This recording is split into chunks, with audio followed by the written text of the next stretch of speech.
Eu preciso registrar isso. Não para alertar ou denunciar, mas para que a verdade esteja documentada em algum lugar, para aqueles que souberem onde procurar. Há um jogo sendo jogado há séculos, e as peças se movem sem que a maioria perceba. O verdadeiro poder não está no dinheiro ou na política. Está no sangue derramado. No pacto ancestral que vincula a elite global a algo muito mais antigo que qualquer império humano. Sabemos que somos de Deus e que o mundo inteiro jaz no maligno. Por trás das instituições, dos governos e das corporações que moldam o mundo, há uma organização que ninguém ousa nomear. Dentro dela, duas facções supremas lutam pelo domínio a cada década: os coelhos e os cavalos. Os coelhos movem-se nas sombras, operam sem serem vistos. São magnatas da tecnologia, banqueiros, estrategistas da manipulação digital e econômica. Criam e destroem impérios silenciosamente, sem disparar uma única bala. Seu poder está na informação e no colapso calculado. Seus símbolos estão por toda parte, escondidos à vista de todos. Eles são os mestres das finanças globais, como exemplificado por figuras como JP Morgan e Rothschild. Estas dinastias financeiras, com suas redes de influência, operam como uma extensão do poder oculto, manipulando o mercado e criando crises artificiais para forjar um novo mundo sob seus pés. Marcas como a Playboy, com seu icônico coelho, são símbolos discretos dessa facção. A astúcia e a habilidade dos coelhos em se manter invisíveis à vista pública são suas maiores armas. Porque a nossa luta não é contra carne e sangue, mas contra os principados, contra as potestades, contra os príncipes das trevas deste século, contra as hostes espirituais da maldade, nos lugares celestiais. Se os coelhos destroem em silêncio, os cavalos esmagam sem piedade. Generais, senhores do crime, industriais da guerra. Para eles, poder significa violência, terror e dominação pela força. Executam rivais em espetáculos públicos, arrastam cidades inteiras ao caos quando necessário. Seu símbolo, presente em marcas e brasões, é um lembrete de que o domínio deles se impõe pelo estrondo das armas. Figuras históricas como os irmãos Dulles, com sua conexão com a CIA e o controle do poder militar americano, e o infame general Pinochet, mostram como os cavalos operam com mão de ferro, empregando violência e extermínio como ferramentas de poder. Marcas como a Ferrari, com seu cavalo rampante, capturam o espírito implacável dessa facção. A força bruta, a velocidade e a destruição, tudo incorporado por essa imagem simbólica. O ladrão vem apenas para roubar, matar e destruir. Eu vim para que tenham vida e a tenham plenamente. A cada 10 anos, inicia-se um ciclo de 10 meses onde os coelhos e os cavalos lutam pelo controle. O jogo decenal não é uma guerra tradicional. É uma sequência de eventos que parecem desconectados para quem não entende as regras. Bilionários desaparecem. Empresas gigantescas entram em colapso. Conflitos e revoluções surgem do nada. Cada ação, cada morte, cada desastre faz parte do ritual. O assassinato de figuras como Júlio César, assassinado por seus próprios aliados, é o início de um padrão que persiste até hoje. A morte de César não foi apenas um movimento político, mas uma intervenção direta dos membros dessa seita, como parte do processo de mudança de poder. E ao longo da história, vimos isso se repetir. Napoleão Bonaparte, um homem cujo gênio militar desafiava as normas estabelecidas, viu sua ascensão interrompida por uma trama de violência escondida sob a máscara da política. Sua derrota em Waterloo não foi apenas a queda de um império, mas o momento onde os cavalos asseguraram seu domínio. E logo após sua exiliação, a morte por envenenamento marcou o fim de sua linhagem de poder. Um exemplo mais recente da mortalidade do jogo: o bilionário, membro da elite global, que morreu em um acidente aéreo no mar Mediterrâneo. O avião, que transportava uma série de poderosos executivos e industriais, caiu misteriosamente em uma rota tradicionalmente segura. Investigações superficiais tentaram culpar um erro técnico, mas a verdade, como sempre, está oculta.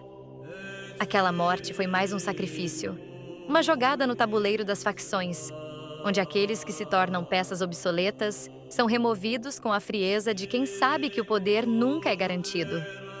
O Deus deste século cegou o entendimento dos incrédulos, para que não vejam a luz do Evangelho da glória de Cristo, que é a imagem de Deus. John F. Kennedy, um homem de palavras audaciosas e ideais, que se opunham às forças mais poderosas do mundo, foi vítima de um plano meticulosamente elaborado. Seu assassinato, diante de milhões de testemunhas, foi mais do que uma execução pública. Foi uma afirmação do controle, uma mensagem para aqueles que se atrevessem a desafiar a ordem oculta. Mais uma vez, o sangue foi derramado e a estrutura oculta celebrava. Lady Diana, ao questionar as alianças e poderosos vínculos familiares, pagou o preço de sua intromissão no jogo decenal. Sua morte, orquestrada com precisão por aqueles que controlam o destino de líderes e nações, seguiu o ritual familiar: um acidente no túnel, a morte de um motorista e um desaparecimento repentino, tão certeiro quanto um plano maquiavélico dos coelhos. Recentemente, outro incidente fez com que os olhos se voltassem para o abismo onde o poder oculto reside. A morte dos bilionários a bordo do submarino que implodiu enquanto realizava uma visita ao Titanic. O que parecia ser uma expedição comum, uma demonstração de luxo e exclusividade, rapidamente se transformou em um mistério mortal. A implosão do submarino não foi um acidente comum, mas uma eliminação cuidadosamente planejada de alguns dos homens mais poderosos do mundo. Homens que possuíam segredos demais, sabiam demais. Seus corpos desapareceram nas profundezas do oceano, sem deixar vestígios, como se o próprio mar tivesse selado seus pactos com as forças que controlam o jogo decenal. Mais recentemente, Jeffrey Epstein, que sabia demais, tornou-se a última vítima de um sistema que não tolera aqueles que ousam desmascarar seus segredos. Sua morte nas condições sombrias de uma cela de prisão, onde os sistemas de segurança falharam misteriosamente, é um lembrete de que, enquanto o público é iludido, os verdadeiros responsáveis pelas tramas ainda permanecem invisíveis. Em todos esses casos, vemos o dedo da seita movendo as peças com maestria, manipulando tudo de acordo com as regras de um jogo diabólico que não cessa. Sede sóbrios e vigilantes. O diabo, vosso adversário, anda em derredor como leão que ruge, procurando a quem possa devorar. Dentro dessa ordem oculta há uma hierarquia rígida. No topo está o sumo sacerdote, o único a quem é concedida a visão completa do plano. Abaixo dele, 10 arquitetos, cada um responsável por um setor específico: finanças, tecnologia, guerra, controle social, entre outros. Eles garantem que os comandos sejam seguidos sem falhas. Abaixo dos arquitetos, os senhores do jogo, que são os representantes diretos das facções, aqueles que comandam o jogo decenal e garantem que as regras sejam obedecidas. As facções menores que sustentam esse império são também fundamentais. Os corvos, mestres da espionagem e manipulação da informação, controlam os fluxos de dados e desinformação, inserindo-se nas mais altas esferas da política e da mídia. Os corvos são bem representados por agências como a CIA e serviços secretos mundiais. Já as serpentes, que operam nas sombras, são as responsáveis pelas eliminações silenciosas, sendo o envenenamento e os acidentes industriais suas assinaturas. Marcas como a logo da Versace, com sua serpente, também ecoam essa conexão sombria. No cerne desse ritual infernal, o satanismo permeia cada ato e cada sacrifício. Em salões secretos, invocações demoníacas ecoam enquanto pactos de sangue são renovados sob o olhar atento de entidades que desafiam a sanidade humana. Cada derramamento de sangue é uma oferta, cada destruição, uma homenagem. Os encontros da seita ocorrem em locais intocados pelo tempo, onde símbolos antigos adornam paredes de pedra, iluminadas apenas pelo brilho das chamas. Cânticos em línguas esquecidas ecoam enquanto novos pactos são selados. O sangue é sempre derramado, pois o sangue é a moeda que move o mundo oculto. No fim do ciclo, o último sobrevivente da facção vencedora escolhe o novo sumo sacerdote.